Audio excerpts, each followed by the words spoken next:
Friends, आज मैं start करने जा रही हूँ जो हम लोग केमिस्ट्री का जो सॉल्यूशन कर रहे थे। हम लोग का चैप्टर नंबर 3 तक हो चुका है। इसके जो पहले वाला चैप्टर था वो कौन सा चैप्टर था? देखिए, इसके पहले वाला चैप्टर था इलेक्ट्रोकेमिस्ट्री। इलेक्ट्रोकेमिस्ट्री को हम लोग अच्छे से सॉल्व कर चुके हैं, ठीक है। अब इसमें जो चैप्टर नंबर 4 है, वो चैप्टर नंबर 4 क्या है? Chemical kinetics. केमिकल काइनेटिक्स, इसमें हम लोग को पढ़ना क्या है? केमिकल काइनेटिक्स होता क्या है? ये केमिस्ट्री का जो केमिस्ट्री है, ठीक है,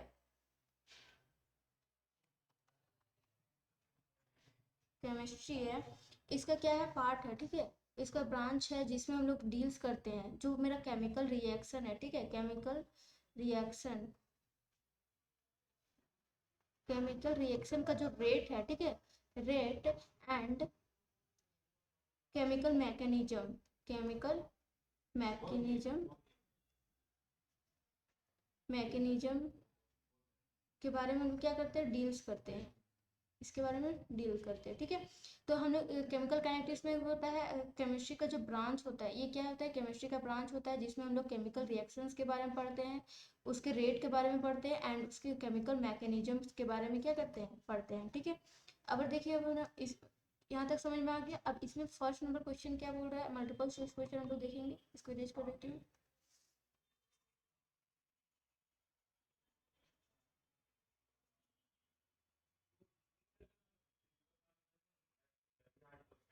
ठीक है, देखिए अगला इसमें क्वेश्चन क्या है? फर्स्ट नंबर मेरा क्वेश्चन क्या बोल रहा है? Plot sound below between concentration and time t which order is shown by the order graph। यहाँ पे क्या बोल रहा है? यहाँ पे हम लोग का यहाँ पे ऑर्डर दिए, क्या बोल रहा है? Plot sound below between concentration, ये दिया हुआ है कंसंट्रेशन और टाइम के बीच में जो ग्राफ है वो किस ऑर्डर का है, ठीक है। फर्स्ट ऑर्डर है, ये सेकेंड ऑर्डर है, जीरो ऑर्डर है या फिर नन, ठीक है। इसके बारे में आपको बताना है। तो यहाँ पे हम लोग पहले जान लें फर्स्ट ऑर्डर रिएक्शंस में क्या होता है, उसका ग्राफ कैसा होता है, सेकेंड ऑर्डर में उसका ग्राफ कैसा होता है। इसके बारे में फर्स्ट ऑर्डर के बारे में बता देती हूँ कि जो पहले हम लोग को इस चैप्टर के बारे में पूरा अच्छे से पहले जान लीजिए, ठीक है। तो पहले हम लोग जो हम लोग पहले जान लिए रेट ऑफ रिएक्शंस क्या होता है। रेट ऑफ रिएक्शंस के बारे में जान लीजिए कि रेट ऑफ रिएक्शंस क्या होता है। रेट ऑफ रिएक्शंस क्या होता है? जो स्पीड होता है, ठीक है, ये क्या होता है? स्पीड। रेट ऑफ रिएक्शंस के बारे में बता रही हूँ। रेट ऑफ रिएक्शंस क्या होता है, ठीक है। Rate of A reaction, rate of reactions क्या होता है? एक स्पीड होता है, ठीक है। जिस स्पीड से क्या होता है? जो रिएक्टेंट्स होता है, रिएक्टेंट्स होता है, ठीक है, रिएक्टेंट्स बोल सकते हैं, वो किस चीज में कन्वर्ट होता है? प्रोडक्ट में कन्वर्ट होता है। तो ये जो स्पीड होता है, जिस स्पीड से रिएक्टेंट्स कोई प्रोडक्ट में कन्वर्ट हो जाता है, उसको रेट ऑफ द रिएक्शंस बोलते हैं, ठीक है। यहाँ तक समझ में आ गया। अब रेट, रेट क्या होता है? द रेट ऑफ बोल सकते हैं decrease in concentration of reactant, और इसको हम लोग ऐसे लिख भी सकते हैं। देखिए, इसको हम लोग किस टाइप में लिख सकते हैं? जैसे जैसे कोई भी रेट ऑफ रिएक्शंस है, रेट ऑफ रिएक्शंस को हम लोग आर प्लस पी लिख सकते हैं, ठीक है। रेट ऑफ रिएक्शंस को इसके बारे में हम लोग लिख सकते हैं, तो यहाँ पे माइनस डी बाई आर, मतलब ये चेंज है, चेंज का बारे बता रहा है, ठीक है। ये इसके बारे में हम लोग ये क्या लिख सकते हैं आप, या फिर इसमें हम लोग लिख सकते हैं minus change into R reactant into delta T, ठीक है। ये कि मतलब टाइम के साथ किस तरह मेरा जो रिएक्टेंट है वो चेंज हो रहा है। या फिर इसमें हम लोग प्रोडक्ट में लिख सकते हैं, प्रोडक्ट इक्वल टू किसके बराबर होता है? ये जो मेरा प्रोडक्ट है और ये जो टाइम है, ठीक है, डी टी, ये इसके बराबर होता है। इस प्रोडक्ट को हम लोग इसको मैथमेटिकल फॉर्म में इसको इस तरह लिख सकते हैं। अब यूनिट ऑफ रेट कांस्टेंट क्या होता है? जो रेट ऑफ रिएक्शन होता है उसका यूनिट क्या होता है? तो याद रखिएगा हमेशा, जो रेट ऑफ रिएक्शन है उसका यूनिट क्या होता है? मोल पर लीटर पर सेकेंड होता है, ठीक है। जो इसका रेट ऑफ रिएक्शन होता है उसका जो बोल सकते हैं इसका जो यूनिट होता है, ठीक है, यूनिट क्या होता है? रेट ऑफ रिएक्शंस का जो यूनिट होता है मोल पर लीटर पर सेकेंड होता है, ठीक है। ये हो गया। अब इसमें देखिए हम लोग को यहाँ पे क्या बोल रहा है, इसके बाद हम लोग को इसमें बस जानना है कि फर्स्ट ऑर्डर रिएक्शंस क्या होता है। रिएक्शन भी बहुत होता है, ठीक है, बहुत प्रकार का होता है। तो इसमें first order, second order, third order होता है, ठीक है। तो पहले फर्स्ट और देखिए रेट कांस्टेंट इसमें आ जाता है। उसके बाद पहले रेट लॉ के बारे में जानना होता है। रेट लॉ के बारे में आप अगर देखिए रेट लॉ इधर आएगा तो देखिए पढ़ लेते हैं, लेकिन अगर नहीं आएगा तो फिर ठीक है। रेट लॉ क्या होता है वो देख लीजिए। रेट लॉ क्या कुछ नहीं होता है, बस मैथमेटिकल एक्सप्रेशन होता है, ठीक है, जिसको हम लोग मैथमेटिकल एक्सप्रेशन जिसको रिप्रेजेंट करते हैं, ठीक है। Actual rate of reactant in terms of molar concentration reactant is called rate law constant, ठीक है। जैसे एक मान लीजिए हम लोग ए दिए हो, ठीक है, ए, ये ए हो गया प्लस बी, बी हो गया, ठीक है। ये किस चीज में चेंज हो जाता है, देखिए इसको इरेज कर देती हूँ, इसको इरेज करते हैं, ठीक है।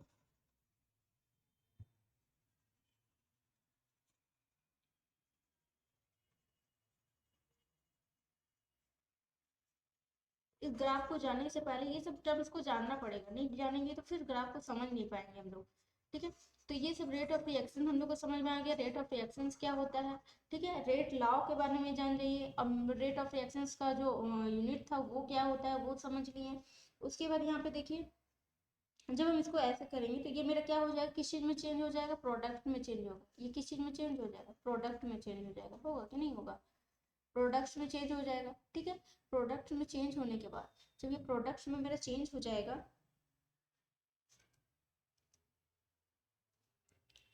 तो इसको अगर हम लोग देखेंगे तो ये क्या होता है, ये रेट लॉ यही बोलता है कि आर जो होता है वो डायरेक्टली प्रोपोर्शनल होता है जो ए का कंसंट्रेशन होता है, ठीक है। ये और और ये बी का कंसंट्रेशन होता है, ठीक है।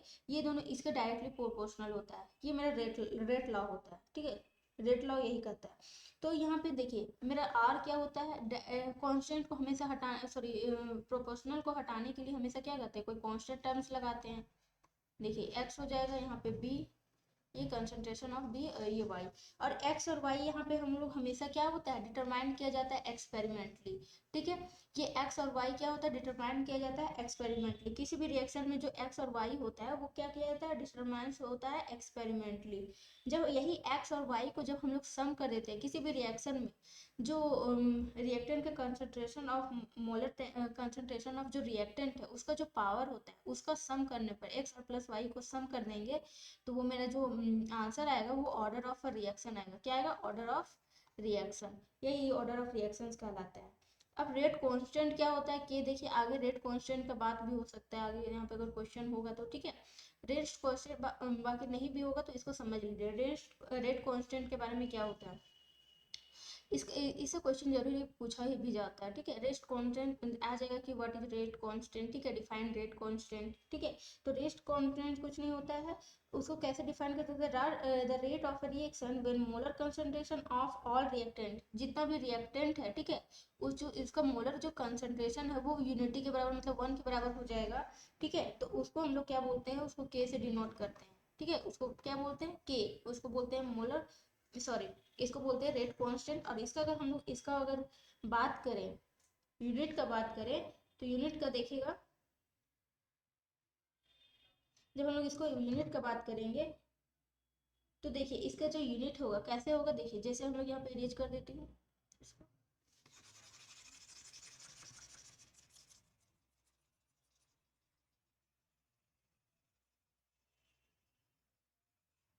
देखिए जब हम इसको करेंगे तो ये मेरा, देखिए ये हम लोग अभी पढ़े आर क्या होता है, प्रोडक्ट में चेंज होता है, ठीक है। जब हम इसका रेट का बात करते हैं, रेट इक्वल टू क्या हो जाएगा, के आर, और ये एन, ठीक है, ये एन होता है, कोई भी पावर होगा। तो जैसे के इक्वल टू, के का वैल्यू हम लोग को निकालना है तो के क्या हो जाएगा, आर का पावर एन हो जाएगा, सॉरी इधर तो यहाँ पे क्या हो जाएगा, ये रेट, रेट मेरा हो जाएगा, ये रेट, रेट हमेशा ये नहीं आता, रेट होता है, रेट इक्वल टू के का पावर एन होता है ना, जो भी रेट होगा, ठीक है, ये प्रोडक्ट होगा।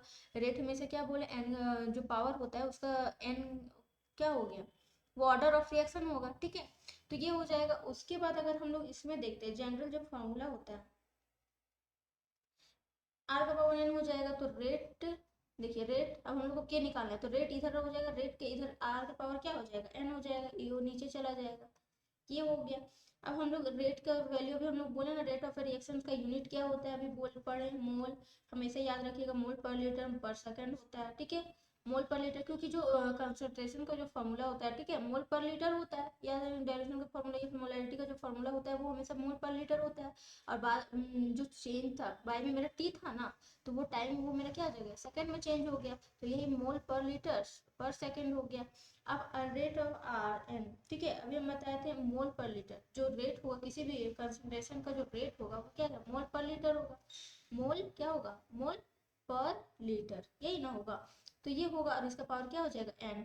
अब यहाँ पे देखिए मोल पर लीटर नीचे भी है, मोल पर लीटर दोनों में कॉमन हो गया, मोल पर लीटर, मोल पर लीटर दोनों में कॉमन हो गया।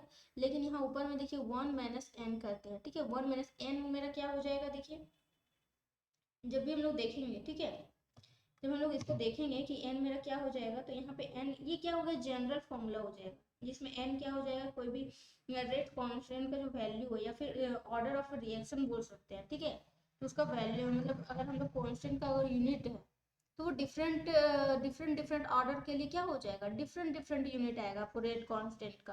तो ये मेरा वन माइनस हो जाएगा और पर सेकेंड हो जाएगा, ठीक है, ये मेरा क्या हुआ, जनरल फॉर्मूला आया।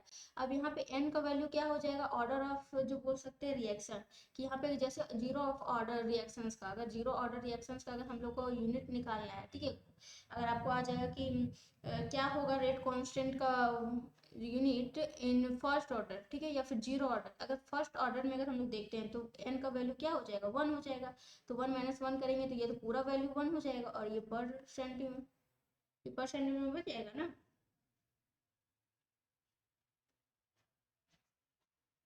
तो ये हो जाएगा पर सेकंड बच जाएगा, तो ये अभी मेरा सिर्फ क्या हो जाएगा, पर सेकंड बचेगा, ठीक है। तो फर्स्ट ऑर्डर में जो रेट कांस्टेंट का यूनिट हो जाएगा पर सेकंड होगा। फिर जीरो ऑर्डर का बात करें तो जीरो ऑर्डर में वन माइनस जीरो हो जाएगा, तो इसमें क्या होगा, मोल पर लीटर पर सेकंड, यही होगा जीरो ऑर्डर में।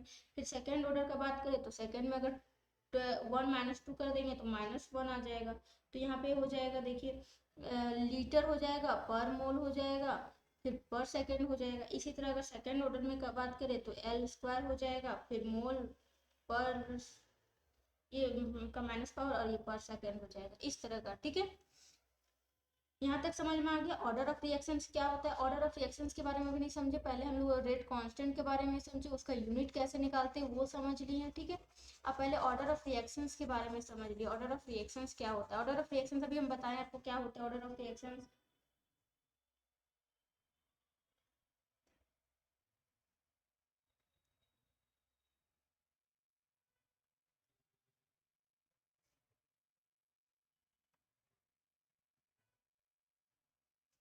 देखिए ऑर्डर ऑफ रिएक्शंस को हम लोग एन से डिनोट करते हैं, इसी का भी ये हमें भी बताया ना कि एन जो होता है वो क्या होता है, ऑर्डर ऑफ रिएक्शन, ठीक है। एन क्या होता है मेरा, ऑर्डर ऑफ रिएक्शन, वो फर्स्ट ऑर्डर है सेकंड होता है, उसको कौन मतलब उसका यूनिट निकालने के लिए भी हम बताए कि जनरल फॉर्मूला क्या होता है, अगर उसका अगर कोई भी फर्स्ट ऑर्डर हो सेकंड ऑर्डर है, अगर उसका हम लोग को यूनिट निकालना है रेट कांस्टेंट का, तो हम लोग कैसे निकालेंगे ये मैं बताऊँ, ठीक है।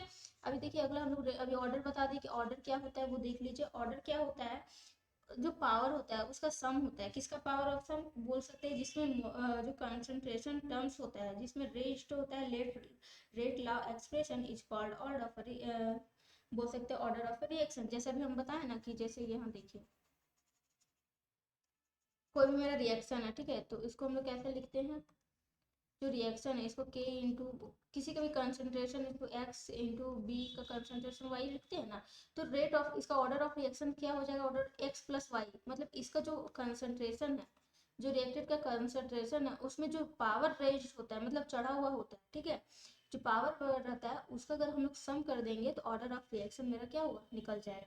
तो ये मेरा हो गया, इसी का वैल्यू क्या होता है ऑर्डर ऑफ रिएक्शन, इसी को बोलते हैं। और ये ऑर्डर ऑफ रिएक्शन को हम लोग किसी से डिनोट करते हैं, एन से डिनोट करते हैं, ठीक है। ये मेरा whole number one two three four. और हमेशा याद रखिएगा जो ऑर्डर ऑफ रिएक्शन होता है वो हमेशा एक्सपेरिमेंटली क्या होता है, फाइंड आउट होता है। यहाँ तक समझ में आ गया। अब हम लोग को यहाँ पे फर्स्ट ऑर्डर सेकेंड ऑर्डर क्या होता है,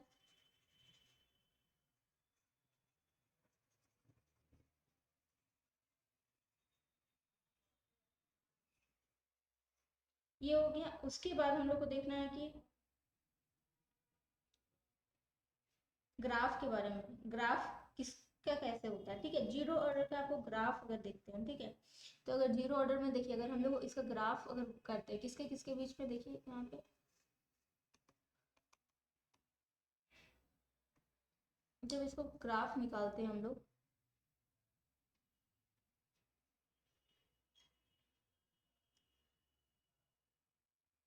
जैसे अगर हम लोग के रेट बराबर क्या हो जाता है, रेट बराबर क्या हो जाता है, जो आर का कंसंट्रेशन होगा के, और ये आर होगा जो रिएक्शन होगा, उसका पावर क्या हो जाएगा, जीरो। इसका मतलब यही होगा ना।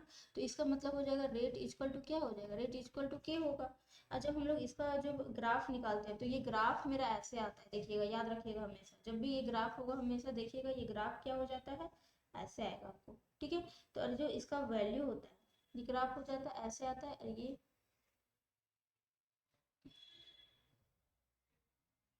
ये इसका ग्राफ हो जाता है, ये इसको के बोलते हैं और ये रेट, ठीक है। तो यहाँ पे देखिए इसका मतलब है जीरो ऑर्डर में तो इसका रिएक्शन नहीं होगा, ठीक है। फिर इसके बाद अगर आप देखेंगे तो के का वैल्यू और भी होता है, ठीक है। तो जैसे ये के का वैल्यू अगर हम लोग देखेंगे, बाद में हम लोग पढ़ेंगे R naught minus R by में टी भी होता है इसका वैल्यू, के का वैल्यू, ठीक है। बाद में हम लोग इसको, आप इसको पढ़े भी होंगे, ठीक है। इसका वैल्यू अगर हम लोग देखते हैं तो ये इसका जो स्लोप होता है, ठीक है, उसका जो स्लोप होता है वो किस टाइप्स में आता है, देखिए इसका जो स्लोप्स होता है, आपको रिएक्टेंट का वैल्यू निकालना है तो रिएक्टेंट का निकालेंगे तो माइनस के टी आ जाएगा, और ये क्या हो जाएगा, प्लस में आर नॉट हो जाएगा, ये हो जाएगा। तो इसको हम लोग y plus m x plus c के बारे में लिखेंगे, ठीक है। एम एक्स प्लस सी मतलब ये स्ट्रेट लाइन तो होगा, और ये माइनस है, ठीक है, तो माइनस से स्ट्रेट लाइन तो होगा, ये जब एम एक्स प्लस कोई भी वाई बराबर एम एक्स प्लस सी होता है स्ट्रेट लाइन, लेकिन ये क्या होगा, माइनस में होगा, ठीक है। तो देखिए जो स्लोप है ये क्या हो रहा है, नीचे डाउन हो रहा है ना, लेकिन ये क्या है, माइनस में है। तो जो स्लोप है मेरा माइनस में है, तो ये किस ऑर्डर का भी मैं बता रही थी, जीरो ऑर्डर का। तो यहाँ पे आंसर है, देखिए जीरो ऑर्डर का, देखिए जीरो ऑर्डर है ना, सॉरी सॉरी सॉरी, ये क्या है, फर्स्ट का सी, जीरो ऑर्डर, ठीक है। तो इसका जो ग्राफ ये दिया हुआ है, हमेशा याद रखिए ग्राफ से क्वेश्चन आता ही है। तो सारे ऑर्डर का जो भी फर्स्ट ऑर्डर है सेकेंड ऑर्डर है उसका हम लोग को ग्राफ हमेशा याद रखना है।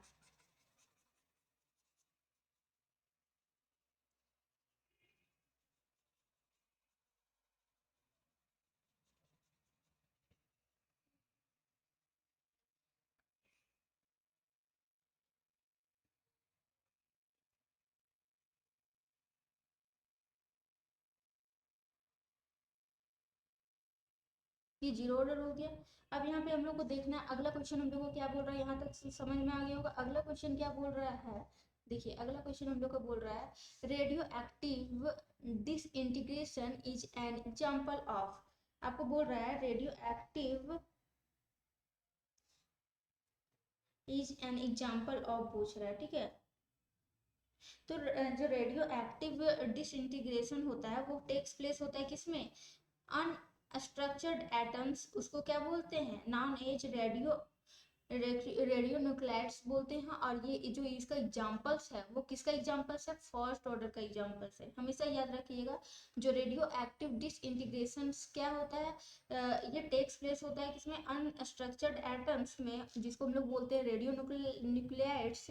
और ये हमेशा जो एग्जांपल्स है वो किस चीज़ का एग्जांपल है, हमेशा फर्स्ट ऑर्डर का एग्जांपल्स है, ठीक है। यहाँ तक समझ में आ गया। अब अगला क्वेश्चन देखिए यहाँ पे, unit of rate constant of first order reaction. अभी मैं आपको जनरल फार्मूला के बारे में बताया कि जनरल फार्मूला कैसे आता है, इसके फर्स्ट नंबर के क्वेश्चन को बनाने से पहले ही हम बता चुके हैं कि जो उसका जनरल फार्मूला क्या होता है वो देखे होंगे। कि जो जनरल फार्मूला होता है मोल, मोल होता है पर लीटर होता है, और ये एन होता है, नहीं सॉरी, वन माइनस एन होता है, ठीक है। और यह पर सेकेंड होता है, ठीक है। अब यहाँ पे वन का वैल्यू हम लोग को क्या बोल रहा है, फर्स्ट ऑर्डर रिएक्शन, एन का वैल्यू मतलब फर्स्ट ऑर्डर का मतलब क्या है, इसमें एन का वैल्यू क्या हो गया, वन हो गया। तो यहाँ पे मोल पर लीटर, और वन माइनस वन हो गया, और सेवन में वन माइनस वन मतलब किसी का भी पावर अगर जब जीरो हो जाएगा तो उसका वैल्यू क्या होगा, वन के बराबर होगा, वन इंटू पर सेकेंड। तो इसका आंसर क्या होगा, पर सेकेंड। तो इसमें आंसर नंबर कौन सा है, बी, ठीक है। अब अगला क्वेश्चन देखिए यहाँ पे क्या बोल रहा है, 4 number question, hydrolysis of ethyl acetate is reaction of. हम लोग को यहाँ पे देखेंगे ये इसका जो आंसर होगा ये सूडो फर्स्ट ऑर्डर होगा। देखिए जो यहाँ पे मेरा इथाइल एसीटेट का रिएक्शन जो हाइड्रोलाइसिस मतलब हाइड्रोलाइसिस में उसमें एडिशन जो वाटर को ऐड करना ही क्या कहलाता है, हाइड्रोलाइसिस। तो देखिए इसमें जो क्वेश्चन है यहाँ पे देखिए आपको आया होगा, क्वेश्चन दिखाती हूँ मैं। इसमें देखिए देखिए क्या बोल रहा है, define pseudo first order reaction, give an example, write the rate is. देखिए सूडो फर्स्ट ऑर्डर रिएक्शन क्या होता है, reaction which is a higher order but follows the first order kinetic under special condition is called pseudo first order reaction. ठीक है, pseudo इसमें क्या बोलता है, ये एक हायर ऑर्डर होता है, ठीक है, इसमें क्या होता है, हायर ऑर्डर होता है, बट ये किसको फॉलो करता है, फर्स्ट ऑर्डर काइनेटिक्स को फॉलो करता है। और ये किस कारण होता है, किसी भी स्पेशल कंडीशंस के कारण, अंडर ए स्पेशल कंडीशन, इसी को क्या बोलते हैं, सूडो फर्स्ट ऑर्डर रिएक्शन बोलते हैं। और जो इसका एग्जांपल्स क्या है, देखिए एग्जांपल्स अभी बोले इथाइल वही था, ठीक है, वही एग्जांपल दिया हुआ है। तो ये समझ में आ गया। अब अगला क्वेश्चन देखिए हम लोग को क्या बोल रहा है, rate of which reaction increase with temperature. अब एक्सोथर्मिक रिएक्शंस क्या होता है पहले ये जानिए। Exothermic reaction, endothermic reaction, any of the और नहीं। एक्सोथर्मिक रिएक्शन में क्या होता है, जो एक्सोथर्मिक रिएक्शन होता है ये एक केमिकल रिएक्शन होता है, जिसमें क्या होता है, रिलीज होता है energy in the form of heat और लाइट। ये किस फॉर्म में एनर्जी को, इसमें एनर्जी क्या होता है, एक्सोथर्मिक प्रोसेस में क्या होता है, एनर्जी क्या होता है, रिलीज होता है, रिलीज होता है एक्सोथर्मिक प्रोसेस में। जबकि इंडोथर्मिक में क्या होता है, इंडोथर्मिक में होता है,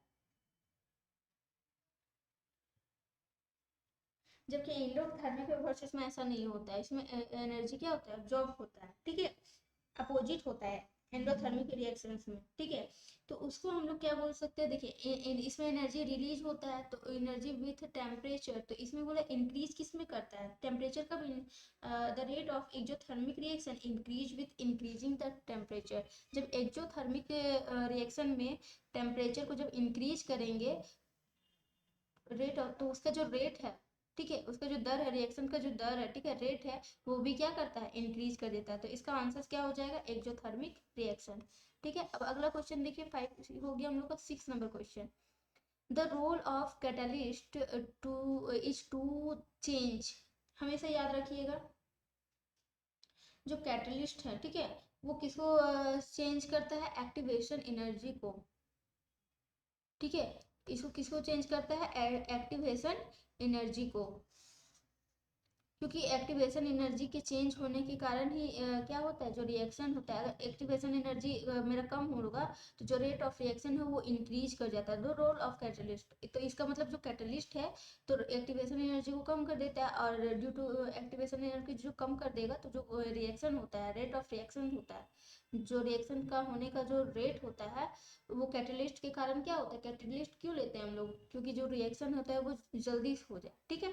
तो जो इसके कारण है, एक्टिवेशन एनर्जी जब कम हो जाता है तो रेट ऑफ रिएक्शन क्या होता है, इंक्रीज कर जाता है, ठीक है। अब यहाँ पे अगला क्वेश्चन क्या बोल रहा है, the increase in concentration of reactants dues to change इन।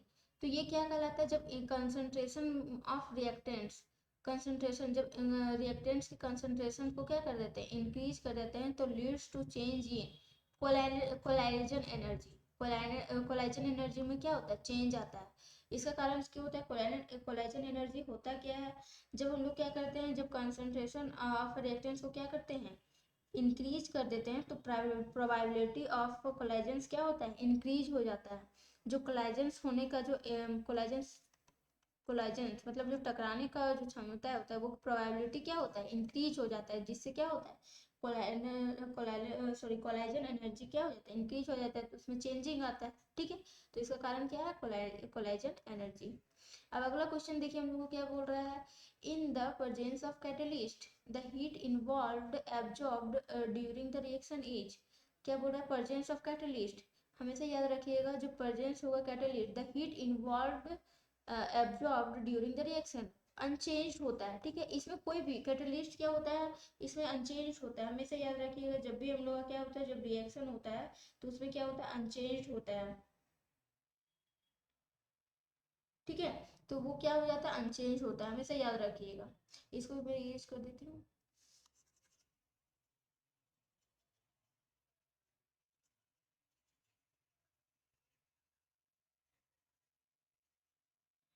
देखिए अगला क्वेश्चन हम लोग को बोल रहा है threshold frequency. Threshold frequency is equal to, तो थ्रेशोल्ड फ्रीक्वेंसी के बारे में अगर जान लीजिए, थ्रेशोल्ड फ्रीक्वेंसी क्या होता है, सॉरी थ्रेशोल्ड एनर्जी क्या होता है। तो थ्रेशोल्ड एनर्जी हम लोग बोल सकते हैं the minimum amount of energy जिससे क्या होता है, जो रिएक्टेंट होता है molecules should possess for effective collisions, जो पोजेस कर देता है, इसको पोसेस कर देता है इफेक्टिव कोलेजेंस के लिए, ठीक है। तो उसको क्या कर देता है, उसको क्या बोलते हैं, थ्रेशोल्ड एनर्जी बोलते हैं, ठीक है। तो इसको जब हम लोग और यहाँ पे देखिए क्या बोल रहा है, आपको इतना नहीं हो रहा है तो हम लोग पहले ये एक्टिवेशन एनर्जी आप पढ़े होंगे, तो एक्टिवेशन एनर्जी अगर आप पढ़े होंगे तो उसमें आप देखे होंगे कि जो एक्टिवेशन एनर्जी मेरा होता है, ठीक है, एक्टिवेशन एनर्जी जो होता है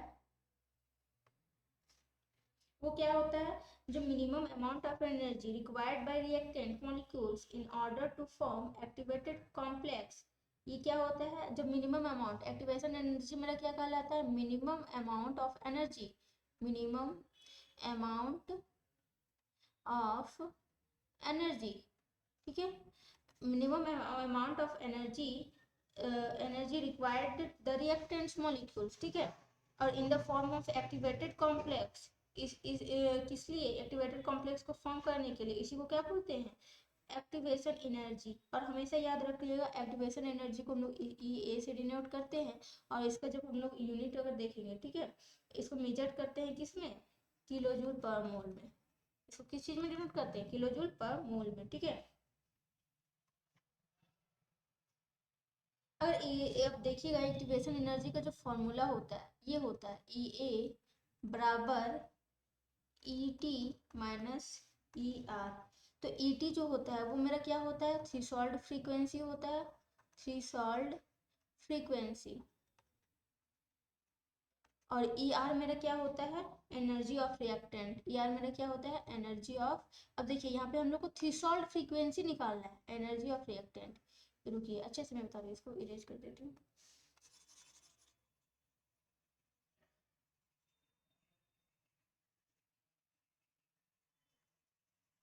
देखिए जो मेरा ये है, देखिए एक्टिवेशन एनर्जी है, ठीक है, ये बोल सकते हैं एक्टिवेशन एनर्जी का जो फॉर्मूला है, ठीक है, ये इक्वल टू क्या हो जाएगा, देखिए E T minus E R, sorry ये माइनस में है, क्या हो जाएगा, ई टी माइनस क्या हो जाएगा, ई आर। अब ये क्या कहलाता है, एक्टिवेशन एनर्जी, हम लोग को यहाँ पे थ्रेशोल्ड फिगर, ये क्या होता है, थ्रेशोल्ड फ्रीक्वेंसी, याद रखिएगा ये क्या होता है, थ्रेशोल्ड फ्रीक्वेंसी, सॉरी एनर्जी, और ये क्या होता है, energy of reactant, energy of reactant, ठीक है, एनर्जी ऑफ रिएक्टेंट, यहाँ पे समझ में, अब हम लोग को थ्रेशोल्ड फ्रीक्वेंसी निकालना है, और ये क्या होता है, एक्टिवेशन एनर्जी होता है, ठीक है, एक्टिवेशन एनर्जी, ठीक है। अब यहाँ पे हम लोग को थ्रेशोल्ड फ्रीक्वेंसी, तो ई टी निकालना है, बराबर क्या हो जाएगा, ई आर, ई आर को हम लोग अगर हम लोग ई टी को इधर ही रहने दें, मान लीजिए ई टी को इधर ही रहने दें, तो ई ए मेरा हो जाएगा इधर, और ई माइनस में है तो ये मेरा प्लस में हो जाएगा ई आर। तो इसका मतलब है एक्टिवेशन एनर्जी प्लस में क्या हो जाता है, एनर्जी ऑफ रिएक्टेंट, ऐसा क्वेश्चन है क्या, प्लस में देखिए एनर्जी ऑफ मॉलिक्यूल्स या फिर एनर्जी ऑफ रिएक्टेंट, देखिए ये एक्टिवेशन एनर्जी प्लस में एनर्जी ऑफ मॉलिक्यूल्स, ये मेरा आंसर नंबर कौन सा हो गया, सी, ठीक है। अब अगला क्वेश्चन बोल रहा है फॉर एन इंडोथर्मिक रिएक्शन, कोई भी इंडोथर्मिक रिएक्शंस में होने के बाद, इंडोथर्मिक रिएक्शंस में जो the minimum amount of activation energy will be, जब हमेशा याद रखिएगा इसका फॉर्मूला होता है, जब इंडोथर्मिक रिएक्शन होता है ये क्या होता है, केमिकल रिएक्शन होता है, ठीक है, जो जिसे रिएक्टेंट्स क्या करता है, एब्जॉर्ब करता है heat of energy from the surrounding और फ्रॉम द प्रोडक्ट्स को करने के लिए, ठीक है। तो हमेशा याद रखिएगा इसको, जो एक्टिवेशन एनर्जी होता है वो क्या होता है, ग्रेटर देन होता है डेल्टा एच के हीट के एंड, ठीक है, for an endothermic, sorry in endothermic reaction में, ठीक है, जो क्या कहलाता है, डेल्टा एच क्या रिप्रेजेंट करता है, इंथैल्पी ऑफ रिएक्शंस, किसमें, किलोजूल पर मोल में, और जो क्यू होता है वो बोल सकते हैं minimum value of the energy of activation of will be ये, ठीक है, मिनिमम एनर्जी। तो हमेशा याद रखिएगा जो ई ए का वैल्यू है क्या होता है, लेस देन होगा हमारा ई ए का वैल्यू जो सॉरी डेल्टा एच का जो एंडोथर्मिक प्रोसेस में जो एक्टिवेशन एनर्जी हमेशा ग्रेटर देन होता है डेल्टा एच से, ठीक है। तो मोर देन डेल्टा एच जो एक्टिवेशन एनर्जी हो जाएगा मोर देन कितना होगा, डेल्टा एच, याद रखिएगा, ठीक है। अब अगला क्वेश्चन देखिए हम लोग को क्या बोल रहा है, 11 नंबर क्वेश्चन। 11 नंबर क्वेश्चन में बोल रहा है कैलकुलेट द, ये very short answer type question है, हमें यहाँ तो इससे पहले मल्टीपल चॉइस क्वेश्चन कंप्लीट करनी है। अब यहाँ पे क्या दिया हुआ है, very short answer type question. Very short answer type question में देखिए क्या है, calculate the half life of a first order reaction हुच rate constant, इतना दिया हुआ है, मेरा रेट कांस्टेंट दिया हुआ है मतलब के का वैल्यू दिया हुआ है। हमेशा याद रखिएगा जब हाफ हाफ लाइफ आपको फर्स्ट ऑर्डर का पूछेगा तो फर्स्ट ऑर्डर का बहुत ही इजी से आप बता सकती हैं। कैसे बता सकती हैं वो देखिए, जैसे हम लोग अगर रिएक्टेंट का देखेंगे फॉर्मूला, अगर आप देखी होंगी हाफ लाइफ ऑफ रिएक्शन और फर्स्ट ऑर्डर या फिर सेकेंड ऑर्डर का देखेंगी,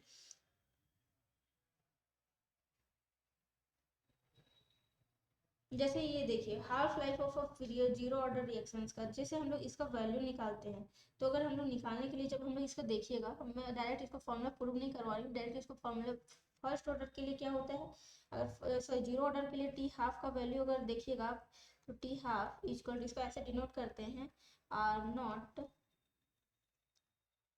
बाई में क्या होता है 2k होता है ना, तो यही होता है। उसके बाद अगर हम लोग देखते हैं इसके बाद इसको ये इसका क्या होता है जीरो ऑर्डर रिएक्शन के लिए, half life of zero order reaction के लिए। यही अगर हम लोग फर्स्ट ऑर्डर का बात करें तो फर्स्ट ऑर्डर के लिए हम लोग देखेंगे इसका डायरेक्ट जो वैल्यू आता है, हमेशा याद रखिएगा T1 हाफ, हमेशा के का वैल्यू अगर आपको दिया हुआ है, ठीक है, उसमें अगर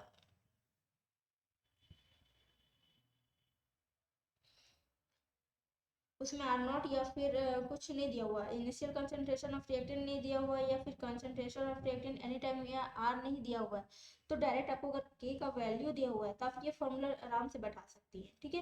तो ये देखिए आराम से बैठा सकते हैं, ये फॉर्मूला देखिए ये क्या कहलाता है, ये फॉर्मूला क्या होता है, इसमें होता है ये इनिशियल रेट ऑफ रिएक्टेंट दिया हुआ है, इसमें 2k, ये क्या कहलाता है रेट कांस्टेंट, इसमें है टी हाफ, इसमें जीरो ऑर्डर के लिए initial rate of a constant निकालना, initial concentration of rate of reactant ये दिया होना चाहिए, के भी देना होना चाहिए। लेकिन अब फर्स्ट ऑर्डर में क्या होता है, फर्स्ट ऑर्डर में होता है देखिए अगर इसका वैल्यू अगर दिया रहेगा, के का वैल्यू दिया है, ठीक है, अगर के का वैल्यू नहीं दिया, के का वैल्यू नहीं सॉरी मतलब जैसे के का वैल्यू नहीं दिया रहेगा और initial rate initial concentration of reactant दिया हो, और फिर बोल सकते हैं ये सब दिया है, लेकिन फर्स्ट ऑर्डर में इस तरह का दिया नहीं रहता है, डायरेक्ट ये फॉर्मूला रहेगा, के का वैल्यू दिया रहेगा और इसका जो डायरेक्ट फॉर्मूला होता है 0.693 बाई में के। अगर ये टी हाफ का ये फॉर्मूला होता है, ये फॉर्मूला याद रखिएगा तो आपका ये क्वेश्चन आराम से बन जाएगा, ठीक है। तो इस जो ये क्वेश्चन है अगर ये इसका जो टी हाफ का वैल्यू होता है वो 0.693 बाई के होता है, अगर के का वैल्यू दिया हुआ है तो यहाँ पे बैठा देंगी, तो ये जो मेरा आंसर आएगा वो क्या हो जाएगा, half life of first order reaction, ठीक है। और इसमें रेस्ट कांस्टेंट कितना है 200 पर सेकंड, ठीक है। ये मेरा हो गया। अब अगला क्वेश्चन देखिए क्या बोल रहा है, अगला क्वेश्चन बता देखिए, फॉर अ रिएक्शन, यहाँ पर रिएक्शन होगा, for a reaction A plus B product करता है, ठीक है, and rate law is given by R, ये रेट लॉ दिया हुआ है to, what is the order of reaction, हम अभी बताए तो ऑर्डर ऑफ रिएक्शन क्या होता है, सम होता है, ठीक है, सम होता है किसका, जो यहाँ पे कंसंट्रेट जो मेरा रिएक्टेंट का जो कंसंट्रेशन होता है, कंसंट्रेशन ऑफ बोल सकते हैं, ठीक है, उसमें जो रेज पावर होता है, ठीक है, वो पावर जो चढ़ा होता है उसको जब हम लोग ऐड कर देते हैं तो ऐड कर ये क्या कहलाता है, ऑर्डर ऑर्डर ऑफ रिएक्शन। तो ऑर्डर देखिए इसका पावर कितना है 1/2 है, प्लस में यहाँ पे इसका पावर कितना है 2, जब इसको हम लोग ऐड करेंगे तो इसके नीचे कुछ नहीं है तो 1, ये दोनों एलसीएम लेंगे तो 2 हो जाएगा, 2 2 यहाँ पे 4 सॉरी 2 1 जा 2, तो ये मेरा 1 हो जाएगा प्लस में 4, तो 5/2, इसका आंसर कितना हो जाएगा 5/2, ठीक है। इसका पहले वाले इसलिए मैं इससे पहले पूरा बता चुकी हूँ ऑर्डर ऑफ रिएक्शंस क्या होता है, ठीक है, रेट ऑफ रिएक्शंस क्या होता है, ठीक है। देखिए यहाँ पे क्वेश्चन मेरा क्या दिया हुआ है, रेट ऑफ रिएक्शन हम लोग को पूछ रहा है। अभी मैं इससे पहले वाले में बता दी हूँ रेट ऑफ रिएक्शन क्या होता है। To change in concentration of any one the reactants और प्रोडक्ट्स पर unit time is called rate of reaction. हाँ, यही रेट ऑफ रिएक्शन क्या होता है। जैसे इसको हम लोग सकते हैं डी आर हम लोग बोले थे और डी टी, ठीक है। रेट ऑफ ये हम बताए थे, ये भी हो सकता है, या फिर हम लोग बोले थे डी, ये पी हो गया, या फिर डी टी, ये दोनों सेम है, ठीक है।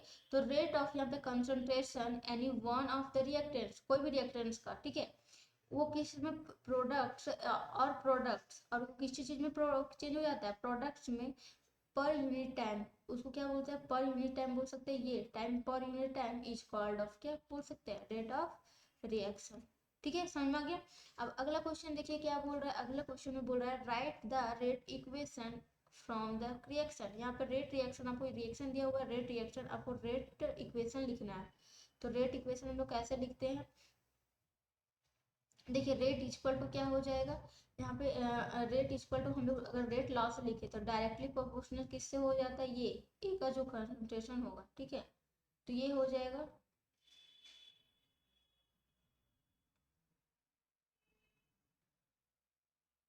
इट इज एप्लीकेबल टू, देखिए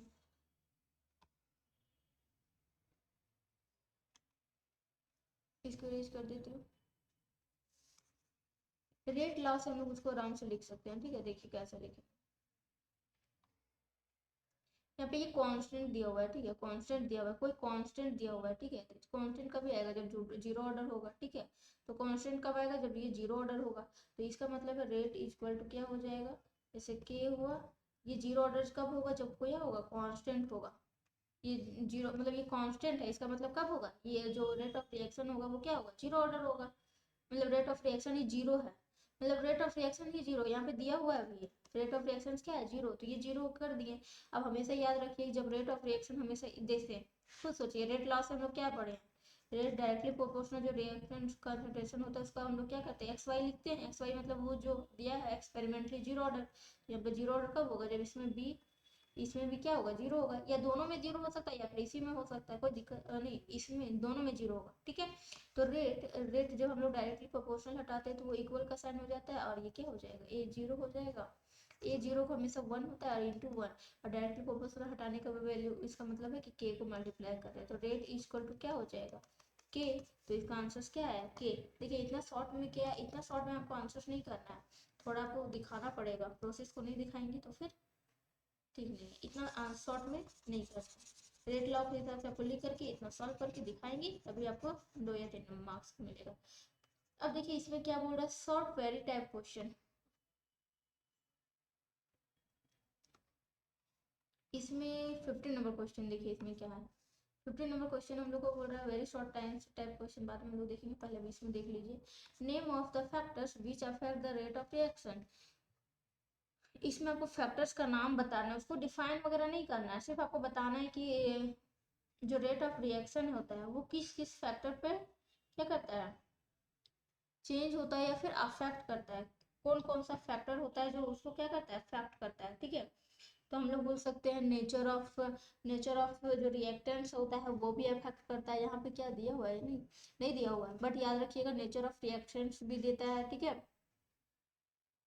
फिर बोल सकते हैं surface area of solid reactant, surface area यहाँ पे दिया हुआ है, देखिए यहाँ पे solid surface area of reactants दिया हुआ है, ठीक है। कंसंट्रेशन ऑफ रिएक्टेंट्स बोल सकते हैं, कंसंट्रेशन ऑफ रिएक्टेंट्स नहीं दिया हुआ, हाँ दिया हुआ है, ठीक है, कंसंट्रेशन ऑफ रिएक्टेंट्स। फिर इंटेंसिटी ऑफ लाइट, लाइट भी दिया हुआ है, देखिए इंटेंसिटी ऑफ लाइट। फिर कैटलिस्ट, कैटलिस्ट भी मेरा दिया हुआ है बाद में। फिर टेम्परेचर भी क्या करता है, अफेक्ट करता है। अब अगला क्वेश्चन देखिए, अगर ये यही आपको यहाँ पे 2 नंबर, ये 2 नंबर का क्वेश्चन होगा तो ये ऐसे लिखते हैं। अगर आपको 3 या 4 नंबर का क्वेश्चन आता तो आप उसको कंसंट्रेशन टेम्परेचर लिख करके उसको डिफाइन करते कि इंक्रीज करता है या फिर डिक्रीज करता है। जैसे कैटलिस्ट, अगर कैटलिस्ट का यूज अगर हम लोग करते हैं किसी भी रेट ऑफ रिएक्शन का, तो रेट ऑफ रिएक्शन क्या करता है, इंक्रीज करता है, ठीक है। फिर उसी तरह यहाँ पे इंटेंसिटी ऑफ लाइट का बात करें तो the rate of photochemical reaction increase with increase in the intensity of light. जब हम लोग लाइट को, इंटेंसिटी ऑफ लाइट जब इंक्रीज करता है, जैसे फोटोसिंथेसिस का जो क्रिया होता है, ठीक है, तो उसमें जो लाइट अगर इंक्रीज कर जाता है इंटेंसिटी, तो वो रिएक्शन पे क्या हो जाता है, इंक्रीज करता है। तो लाइट पे भी डिपेंड करता है और फिर कैटलिस्ट पे भी डिपेंड। फिर कंसंट्रेशन पे जनरली देखो रेट ऑफ केमिकल रिएक्शन क्या करता है, increase with increase in concentration of reactant, क्या करता है, इंक्रीज करता है इसमें भी।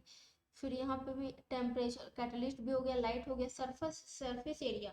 हमेशा याद रखिएगा जब भी रेट ऑफ रिएक्शन इंक्रीज करता है with the surface area, solid reactants का अगर सरफेस एरिया इंक्रीज करता है तो जो रेट ऑफ रिएक्शन होता है वो क्या करता है, इंक्रीज करता है, हमेशा याद रखिएगा, ठीक है।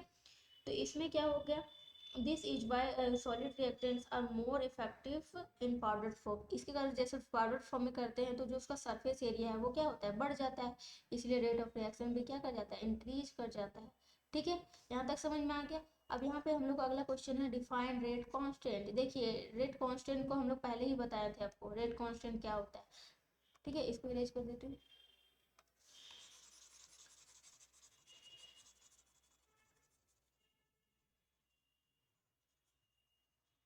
जो मेरा रेट कांस्टेंट है वो क्या होता है, इसके पहले ही मैं बता चुकी कि मेरा रेट कांस्टेंट क्या होता है, ठीक है।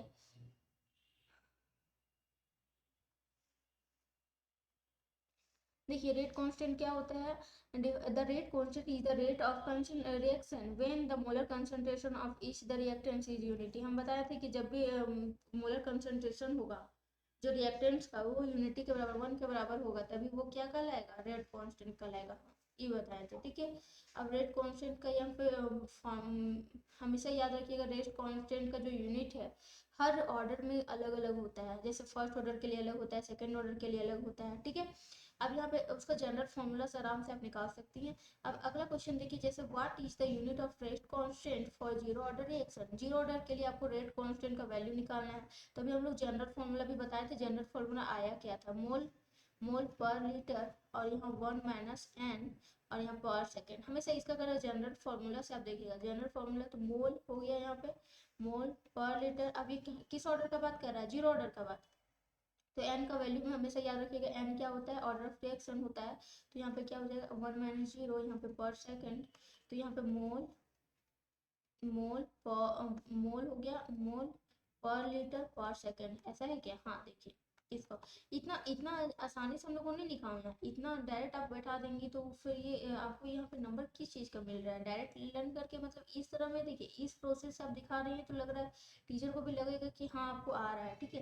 अगर आप डायरेक्ट बैठा दें तो फिर ये रटा रटाई जैसा लगेगा। आपको याद रखना है कि ये मोलर कंसंट्रेशन का जनरल फॉर्मूला आपको याद रखना है बस, बाकी सब ऑर्डर के लिए आप हमेशा उतना याद करने की जरूरत ही नहीं है आपको, सिर्फ आप मोलर कंसंट्रेशन का जो जनरल फॉर्मूला है उसको याद, जो कांस्टेंट का रेट कांस्टेंट का जो जनरल फॉर्मूला है, यूनिट का जो जनरल फॉर्मूला है उसको याद रखिए, और उसके फिर जो ऑर्डर का पूछ रहा है आपको ऑर्डर का बैठा देना है एन की जगह में, उसके बाद आपका यूनिट निकल जाएगा, ठीक है। अब यहाँ पे हम लोग को देखिए अगला क्वेश्चन क्या बोल रहा है, define elementary reaction. Elementary reaction को हम लोग को डिफाइन करना है।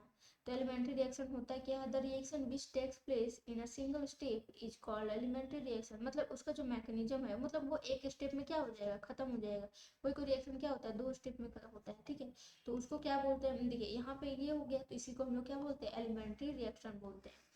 अब अगला क्वेश्चन हम लोग को क्या बोल रहा है, फॉर अ रिएक्शन, ठीक है।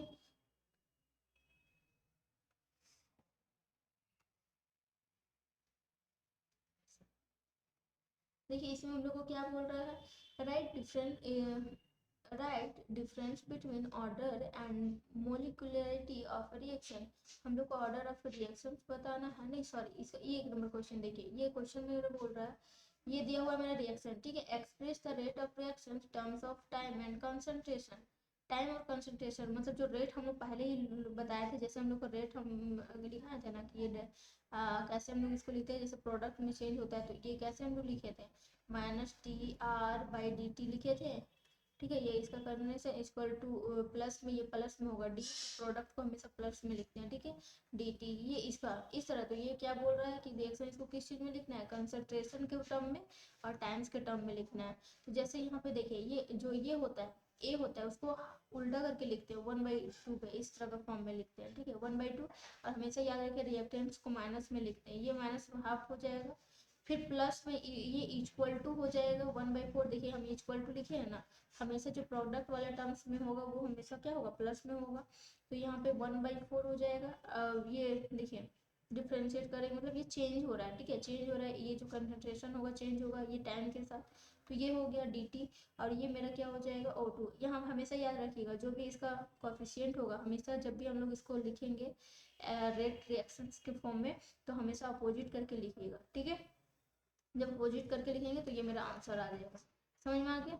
अब अगला नंबर क्वेश्चन में देखिए यहाँ पे बोल रहा है right difference between order and molecularity of reaction. तो यहाँ पे देखिए मोलिकुलरिटी क्या होता है, ऑर्डर ऑफ रिएक्शन अभी हम बताए थे क्या होता है, it is an experimental quantity. ये क्या होता है, एक्सपेरिमेंटली हमेशा इसको ऑर्डर ऑफ रिएक्शंस को क्या करते हैं, एक्सपेरिमेंटली फाइंड आउट करते हैं। जबकि यहाँ पे और ये हमेशा क्या हो सकता है, फ्रैक्शनल भी हो सकता है, और वेल एज ए जीरो, ये जीरो भी हो सकता है, फ्रैक्शनल हो सकता है। जबकि मोलिकुलरिटी में 1 2 3 के बाद ज़्यादा नहीं होता है, ठीक है। It is applicable to elementary as well as complex reaction. ये किसके लिए एप्लीकेबल है, एलिमेंट्री के लिए और कॉम्प्लेक्स रिएक्शन के लिए भी क्या है एप्लीकेबल है। जबकि मोलिकुलरिटी में देखिए it can be calculated by simply adding a molecules of a slowest shape के adding करने से उसको क्या होते हैं, इसको हम लोग फाइंड आउट करते हैं molecularity. It is always a whole number, ये क्या होता है, ऑलवेज एक होल नंबर होता है। It is applicable only for elementary reaction. ये सिर्फ किस रिएक्शन के लिए एप्लीकेबल होता है, एलिमेंट्री रिएक्शंस के लिए, ठीक है। अब अगला क्वेश्चन देखिए, अगला क्वेश्चन में क्या है, अगला क्वेश्चन हम लोग को बोल रहा है, देखिए अभी इसके पहले वाले क्वेश्चन में हम इसको बता दिए थे, define pseudo first order reaction and give an example, write the rate equation for the same. हम लोग इसमें बोल रहा है a reaction which is of higher order but follows first order kinetics under special condition is, मतलब वो क्या होता है, हायर ऑर्डर का होता है बट वो फॉलो करता है किसको, फर्स्ट ऑर्डर काइनेटिक्स को फॉलो करता है, ठीक है। किस कारण, स्पेशल अंडर द स्पेशल एक विशेष बोल सकते हैं, विशेष कंडीशंस के कारण, ठीक है। उसी को हम लोग क्या बोलते हैं, सूडो फर्स्ट ऑर्डर रिएक्शन बोलते हैं, ठीक है। और इसका एक एग्जांपल जैसे देखिए acidic hydrolysis of ethyl acetate, इसको क्या बोलते हैं, इथाइल एसीटेट। और इसका जब हम लोग हाइड्रोलाइसिस करते हैं तो इसको क्या बोलते हैं, फर्स्ट ऑर्डर। देखिए ये क्या कर रहा है यहाँ पे रेट ऑफ रिएक्शन, इसमें कौन इसको क्या कर रहा है, फर्स्ट ऑर्डर। जैसे देखिए यहाँ पे CH3CO2, सिर्फ इसका यही चीज आप इसमें कंसंट्रेशन क्या कर रहा है, हार्डली अंडरगोइंग एनी चेंज। देखिए the concentration of H2O is so large and it hardly undergoes any change, इसमें कोई भी चेंज नहीं हो रहा है, ठीक है। जबकि देखिए इसमें क्या परिवर्तन हो रहा है, इसमें सिर्फ यहाँ पे कंसंट्रेशन में in the rate law expression is K into, सिर्फ ये पार्टिसिपेट कर रहा है, इसलिए फर्स्ट लॉ और सॉरी फर्स्ट ऑर्डर रिएक्शन हो गया, ठीक है। इसमें एक ही जो रिएक्टेंट है वो पार्टिसिपेट कर रहा है, ठीक है, फर्स्ट ऑर्डर रिएक्शन इसी कारण हो गया। अब अगला नंबर क्वेश्चन हम लोग को देखिए 22 नंबर क्वेश्चन क्या बोल रहा है, derive an expression to calculate time required for completion of zero order reaction. देखिए जीरो ऑर्डर रिएक्शंस के लिए ये फॉर्मूला होता है कि इक्वल टू क्या होता है, देखिए आर नोट बोलते हैं, जो initial rate concentration of reactant होता है, ये फाइनल कंसंट्रेशन ऑफ रिएक्टेंट होगा बाय में टी, ठीक है, यहाँ तक सही है। जब फॉर कंप्लीशन ऑफ रिएक्शन, जब ये कंप्लीशन हो जाएगा तो फाइनल में क्या हो जाएगा, उसका जो कंसंट्रेशन हो जाएगा वो क्या हो जाएगा, जीरो हो जाएगा। तो जब जीरो हो जाएगा तो इसका वैल्यू क्या हो जाएगा, R naught minus zero by में के। अब यहाँ तक ठीक है। अब तो इसका जो वैल्यू आएगा, ठीक है, वैल्यू क्या आ गया, आर नॉट बाई में के, मतलब initial reactant of initial concentration of reactant by में के रेट कांस्टेंट। यहाँ तक समझ में आ गया। अब यहाँ पे देखिए अगला नंबर क्वेश्चन क्या बोल रहा है, distinguish between rate of reaction and rate constant. आपको मतलब अंतर स्पष्ट करना है किसमें, रेट ऑफ रिएक्शन और रेट ऑफ कांस्टेंट के बीच में आपको क्या करना है, अंतर डिफाइन करना है। तो रेट ऑफ रिएक्शन ये क्या होता है, is change in concentration of reactant और प्रोडक्ट यूनिट टाइम। अभी बताया था रेट ऑफ रिएक्शन क्या होता है, चेंज होता है रिएक्शन चेंज इनटू कंसंट्रेशन। जैसे अभी ये हम लोग अभी बताया था ना, रेट ऑफ रिएक्शन कैसे लिखते हैं, ये प्रोडक्ट में चेंज होता है, इसको क्या लिखते हैं, dR/dt लिखते हैं ना, और इक्वल टू प्लस में dP बर्तन में dt लिखते हैं ना। तो मतलब ये क्या कहलाता है, चेंज ही नहीं कहलाता है। Rate of reaction is the change of concentration of the reactants और प्रोडक्ट्स इन यूनिट टाइम, मतलब एक इकाई समय में जो चेंज होता है, रेट ऑफ कंसंट्रेशन किसका, रिएक्टेंट्स का और क्या, प्रोडक्ट्स का। तो उसी को हम लोग क्या बोलते हैं, रेट ऑफ रिएक्शन, या फिर हम लोग बोल सकते हैं speed of it is a speed that, जिसमें क्या होता है विच जो प्रोडक्ट होता है कन्वर्टेड होता है, सॉरी रिएक्टेंट होता है वो किस चीज में कन्वर्ट हो जाता है, प्रोडक्ट में, उसको क्या बोलते हैं, rate of reaction. It depends upon the molar concentration of reaction. ठीक है, हमेशा याद रखिएगा ये क्या होता है मोलर कंसंट्रेशन के रिएक्शन में। तो हमेशा याद रखिए जो कंसंट्रेशन का जो यूनिट होता है मोल पर लीटर होता है, और हमेशा dt है तो dt क्या हो जाएगा, टाइम होगा तो टाइम यही ना होगा। तो ये क्या हो जाएगा, सेकेंड में हो, मीटर में, मिनट में हो, जो भी है, तो ये क्या हो जाएगा मोल पर लीटर पर टाइम हो जाएगा। ठीक है, टाइम पर, ठीक है, यहाँ पे या फिर पर सेकंड भी दे सकते हैं। ये हो गया, समझ में आ गया। अब यहाँ पे रेट कांस्टेंट, अभी रेट कांस्टेंट के भी बारे में बताएं, दोनों को, इसके पहले वाले क्वेश्चन में भी था कि क्या होता है rate constant. It is the rate of reaction when molar concentration of each reactant is unity, जो भी reactants है उसका मोलर कंसंट्रेशन क्या होगा, 1 के बराबर हो जाएगा, तभी वो क्या कहलाएगा, रेट ऑफ क्या रिएक्शन कहलाएगा। ठीक है, it does not depends upon the concentration of the reactants. ये क्या करता है, डिपेंड नहीं होता है किसमें, कंसंट्रेशन, रिएक्टेंट के कंसंट्रेशन पे ये डिपेंड नहीं करता है। जबकि यहाँ पे देखिए ये क्या करता है, जो रेट ऑफ रिएक्शन है वो मोलर कंसंट्रेशन पे डिपेंड करता है, रिएक्टेंट्स के जो मोलर कंसंट्रेशन पे उस पर क्या करता है, डिपेंड करता है। जबकि रेट कांस्टेंट होता है वो डिपेंड नहीं करता। ठीक है, it units depend upon order of reaction. हम अभी बताए थे यूनिट जो रेट कांस्टेंट होता है ऑर्डर ऑफ रिएक्शंस पे डिपेंड करता है, क्योंकि इसका general formula her order of reactions मतलब जिस रिएक्शंस का जो ऑर्डर है, डिफरेंट ऑर्डर पर क्या होता है, डिफरेंट डिफरेंट कांस्टेंट मतलब यूनिट आएगा। ठीक है, और ऑर्डर ऑफ जो रेट कांस्टेंट का उसका जो यूनिट होगा वो डिफरेंट डिफरेंट होगा।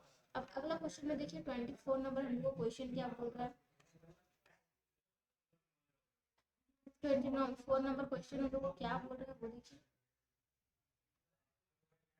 24 नंबर में क्वेश्चन बोल रहा है इन रिएक्शन टू ए बराबर प्रोडक्ट्स दिया हुआ है। ठीक है, the concentration of A decreases from 0.5 mole per litre to 0.4 into 10 minutes। Calculate the rate of reaction during this interval. आपको रेट ऑफ रिएक्शन कैलकुलेट करना है, टाइम दिया हुआ है, डेल्टा टी दिया हुआ है 10 मिनट, रेट ऑफ रिएक्शन ये चेंजेस होता है, रेट ऑफ डिसअपियरेंस ऑफ ए। तो इसका जो फॉर्मूला था देखिए माइनस हाफ हो जाएगा। ठीक है, देखिए यहाँ पे प्रोडक्ट हो जाएगा in change into delta a into delta change into time, ये दिया हुआ है। तो ये किसके बीच, इसका इंटरवल कितना दिया हुआ है, देखिए दोनों के बीच का 2 इतना दिया हुआ है। तो इसको हम लोग इसको क्या करेंगे, सब्ट्रैक्ट करेंगे। ठीक है, छोटा में बड़े को सब्ट्रैक्ट कर दिए, बाई में डिवाइड किए 10। ठीक है, रेट ऑफ रिएक्शन मेरा क्या आ जाएगा, 0.005 मोल पर लीटर पर मिनट। यहाँ तक हो गया। अब अगला क्वेश्चन हम लोग को क्या बोल रहा है, लॉन्ग आंसर टाइप क्वेश्चन देखिए। Thermal decomposition of sulfuric acid is first order reaction with rate constant कितना दिया हुआ है, certain temperature, calculate how long it take for 3/4 initial quantity of decompose। यहाँ तक हो गया। फर्स्ट ऑर्डर रिएक्शंस के लिए देखिए हम लोग हमेशा याद रखिएगा ये T 2.303 के log A not, A not मतलब इनिशियल कंसंट्रेशन ऑफ रिएक्टेंट हो सकते हैं, और ये फाइनल। ठीक है, ये वाला फॉर्मूला हमेशा याद रखिएगा। ठीक है, फॉर्मूला याद रखने के बाद हमको जो जो दिया हुआ है उसको हम लोग पुट करेंगे। ठीक है, क्या दिया हुआ है देखिए, के दिया हुआ है, ए बराबर ए नोट दोनों दिया हुआ है। ठीक है, ये दिया हुआ है, फिर ये। ठीक है, तो हमेशा जो जब हम लोग उसको वैल्यू को पुट करेंगे, ठीक है, पुट करने के बाद सब्स्टिट्यूट करेंगे तो यहाँ पे लॉग 4 आ जाएगा। ठीक है, लॉग का वैल्यू जब हम इसको करेंगे तो ये log 4 आ जाएगा, ये दोनों कट जाएगा। ठीक है, तो log 4 का हमेशा जो वैल्यू है वो हम लोग पुट कर देंगे। उसके बाद यहाँ पे जब आंसर आएगा, टी का वैल्यू आएगा, वो मेरा क्या आ जाएगा, टी के बराबर क्या हो जाएगा, 577.7 सेकेंड। ये कितने मिनट में, तो ये बस कुछ नहीं है, आपको ये फार्मूला आपको लर्न रहेगा। फार्मूला पे बेसिस पे आपको ये जानना होगा कि जो मेरे टर्म्स है वो क्या क्या है। ठीक है, टर्म्स के बारे में आप जान गए, फार्मूला जान गए, इसमें दिया क्या क्या हुआ है, तो क्वेश्चन मेरा आसानी से बन जाएगा। ठीक है, इस चैप्टर का लास्ट क्वेश्चन था, ये चैप्टर मेरा खत्म हुआ। अगर आपको वीडियो अच्छा लगे तो लाइक शेयर सब्सक्राइब जरूर करें। अगर कुछ प्रॉब्लम है तो कमेंट करना ना भूलें। ठीक है, इसके अगले वाले चैप्टर में हम लोग इसका अगला वाला जो चैप्टर है उसको अगले लेक्चर में करेंगे। ठीक है।